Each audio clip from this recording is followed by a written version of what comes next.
भारतीय राजनीति के इस दौर में जब हर चुनाव केवल पद का चयन नहीं बल्कि शक्ति प्रदर्शन और गठबंधन की एकजुटता का संकेत बन चुका है, ऐसे समय में उपराष्ट्रपति चुनाव भी खासा महत्व रखता है।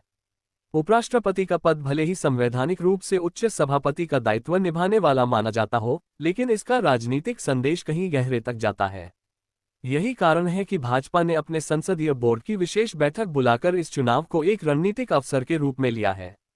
ये बैठक केवल उम्मीदवार के नाम पर मुहर लगाने का औपचारिक मंच नहीं होगी, बल्कि एनडीए की मजबूती, सामाजिक संतुलन और राजनीतिक समीकरणों को साधने का भी एक बड़ा अखाड़ा साबित होगी।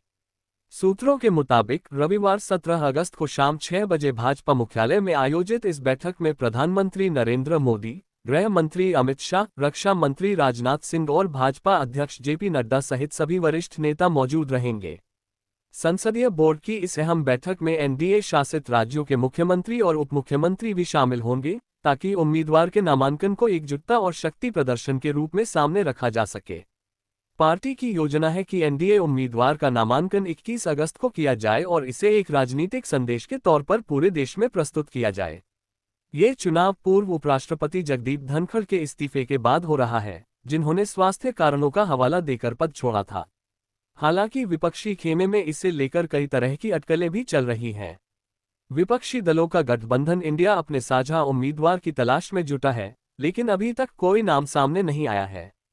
भाजपा और एनडीए खेमे में संभावित नामों की चर्चा ने सियासी हलकों को और गरमा दिया है। इनमें बिहार के मुख्यमंत्री नीतीश कुमार, राज्यसभा के उपसभापति हरिवंश सिंह, केंद्रीय मंत्री रामनाथ ठाकुर, दिल्ली के उपराज्यपाल वीके सक्सेना और जम्मू कश्मीर के उपराज्यपाल मनोज सिन्हा जैसे नाम चर्चा में हैं। सूत्रों के अनुसार भाजपा पिछड़े या अति पिछड़े वर्ग से किसी उम्मीदवार को सामने लाने पर विचार कर रही है, ताकि सामाजिक समावेश का व्यापक संदेश दिया जा सके।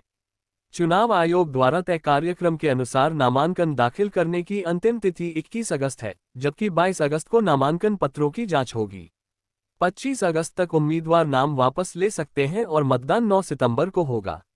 मौजूदा स्थिति में संसद की कुल 780 सीटों में से भाजपा के पास 394 सांसद हैं, जो बहुमत के आंकड़े 390 से ऊपर है। ऐसे में एनडीए के उम्मीदवार की जीत लगभग तय मानी जा रही है, लेकिन वास्तविक दांव संदेश और रणनीति का है। कौन बनेगा उस राजनीतिक समीकरण का प्रतीक, जो आने वाले वर्षों में भाजपा और एनडीए की दिशा तय करेगा।